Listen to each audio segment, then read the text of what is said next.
اللہ فرماتا ہے ما یفعل اللہ بعذابکم، وہ تمہیں عذاب دے کے کیا کرے گا؟ ذرا لہجہ دیکھیے، ذرا انداز، ما یفعل اللہ بعذابکم،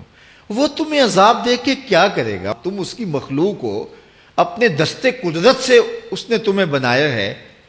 تو وہ تمہیں عذاب دے کے کیا کرے گا؟ اس کی ضرورت نہیں ہے کہ تمہیں عذاب دے، نہ اس کی چاہت ہے کہ تمہیں عذاب دے، کوئی خود چھلانگے لگائے تو اس کی مرضی۔ فرمایا کہ ما یفعل اللہ بعذابکم، وہ تمہیں عذاب دے کے کیا کرے گا؟ ان شکرتم و آمنتم، اگر تم شکر ادا کرو اور ایمان لاؤ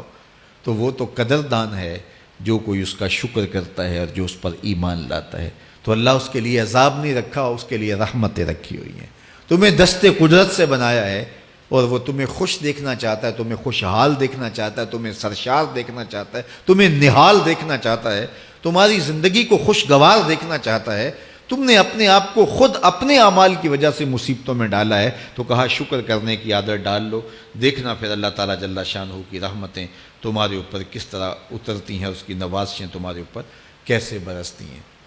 توکل اگر ہم سیکھ جائیں تو توکل ایک ایسی دولت ہے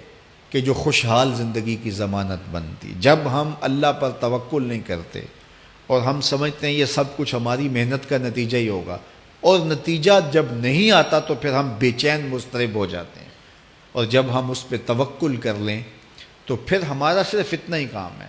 کہ میاں ہم یہ کام کر رہے ہیں، بس یہ حکم، ہم بیج بو رہے ہیں، بس یہ حکم ہے اور بو رہے ہیں، باقی اس پہ بھروسہ ہے، یہ کام اس کا ہے کہ اس نے اس کو اگانا ہے، اس کے اوپر پھل لگانے ہیں۔ تو جب اس پہ توکل ہو جائے تو بندہ سوکھا رہتا ہے، ورنہ بندہ مشکل میں مبتلا ہو جاتا ہے۔ بسا اوقات ایسا ہوتا ہے کہ بندہ ایک منصوبہ تیار کرتا ہے، اس کا عملی نتیجہ اس کو سامنے نظر آ رہا ہوتا ہے، لیکن نتیجہ بالکل الٹ جاتا ہے۔ سید علی المرتضیٰ فرماتے ہیں میں نے اپنے ارادوں کی شکست سے ہی اپنے رب کو پہچانا ہے،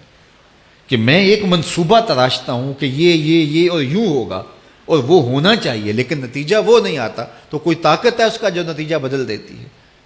تو بندہ اس طاقت پہ یقین کرتے، اس پہ توکل کر کے جو ہے وہ اس پہ بھروسہ کر لے تو زندگی سوکھی ہو جاتی ہے۔ مغرب میں جو اللہ پر یقین نہیں رکھتے وہ خودکشی کر لیتے ہیں کہ یہ کیوں ہو گیا، ایسا نہیں ہونا چاہیے تھا، لیکن ہم خودکشی اس لیے نہیں کرتے، ہم کہتے ہیں میرا رب جس طرح چاہے اس طرح ہی ہوتا ہے، جو اس نے طے کیا ہوا ہے وہ کر کے رہتا ہے۔ اس لیے تم اس پہ توکل کر لو اور اس پہ بھروسہ کرو۔ حضور علیہ الصلوۃ والسلام نے فرمایا لو انکم توکلون علی اللہ حق توکلہ، اللہ پر توکل کرنے کا جو حق ہے اگر تم وہ ادا کر دے تو فرمایا اللہ تمہیں ایسے رزق عطا کرے جیسے پرندوں کو عطا کرتا ہے۔ ہمارا تو کاروبار ہے، یہ فیکٹری ہے، یہ دکان ہے، یہ ہماری نوکری ہے، ہم نے یہاں سے کمائی کرنی ہے۔ پرندوں کا کوئی کاروبار نہیں ہوتا، کوئی نوکری نہیں ہوتی، کوئی ٹھیا، کوئی اڈا نہیں ہوتا جہاں جا کے انہوں نے رزق کے لیے کوئی آغاز کرنا ہوتا ہے،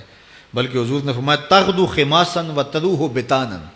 جب وہ صبح گھر سے نکلتے ہیں تو خالی پیٹ نکلتے ہیں اور انہیں کوئی اپنی منزل کا تعین نہیں ہوتا، جدھر خیال آیا اڑ گئے ادھر، لیکن کبھی ایسا نہیں ہوا کہ شام کو خالی پیٹ واپس آئے ہوں، کہا وہ پیٹ بھر کے آتے ہیں۔ باہو بولے بن توکل پنچھی اڑ دے، خرچ نہ پلے زیرا ہو،